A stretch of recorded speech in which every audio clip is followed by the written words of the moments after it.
May sinabi ho si soundbite ho ni Digong. Do not adore me. Pati yung mga congressman na bumaliktad. You do not owe loyalty to me. Okay? You just maintain your loyalty to the Constitution.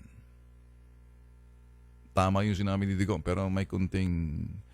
Pag sinabi mo kasi sa mga lawmakers ng mga balimbing Digong, you say, you do not adore me. You're right. Pati yung mga kongresistang bumaliktad. That should be the case. You do not owe me your loyalty is not with me, but to the Constitution. May problema rito. Pag sinabi, do not adore me, pati yung mga congressman na bumaliktad. Alam nyo kasi itong mga congressman na bumaliktad, kahit sinong upo, pag medyo kung sino mananalo, doon ho sila eh. Mga balimbing ho yan eh. May prinsipyo bang pinaglalaban yan? Depende. Kung ang interest nila ay tutugma doon sa prinsipyo. Ang prinsipyo kasi napapalitan, yung interest hindi. I get it? Yung prinsipyo pwedeng palitan kahit sino nakaupo, kahit anong kulay man yan. Ganun ho yung mga pating eh. Di ba?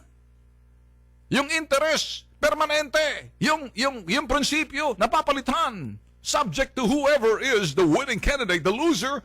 Oh, goodbye. Baliktad naman dito.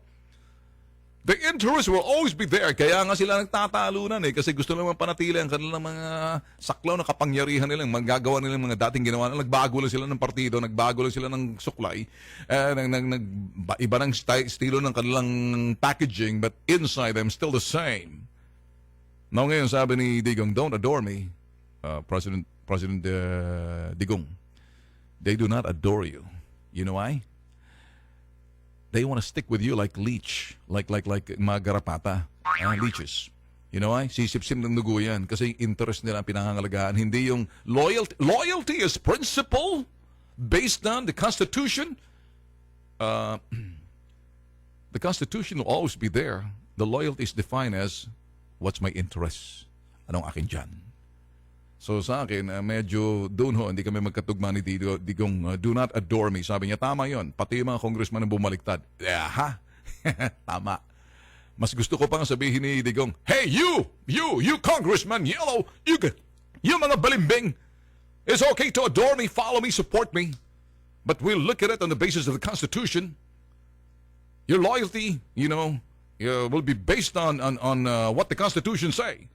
And then I believe in that. Do you want to follow me? Pag sinabi, yes. Then follow me. Sasabihin, ngayon, kung sinabi ni, do not adore me. Mas maganda siguro, Digong, sabihin mo, adore me! Pati yung mga congressman na bumaliktad, adore me! Follow me! Because itong susundin natin Constitution.